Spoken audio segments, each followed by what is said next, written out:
తన నివాసం వద్ద మన్మోహన్ సింగ్ చిత్రపటానికి కూన శ్రీశైలం గౌడ్ పూలమాలలు వేసి ఘన నివాళులర్పించారు.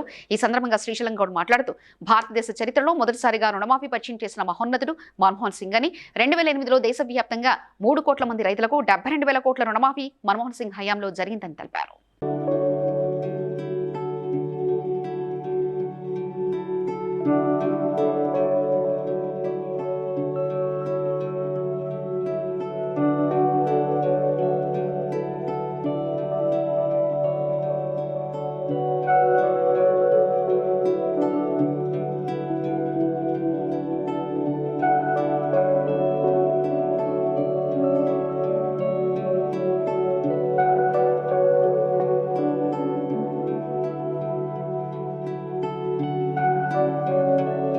Please like and share, subscribe to BCN Telugu News. Please like, share and subscribe to BCN Telugu News.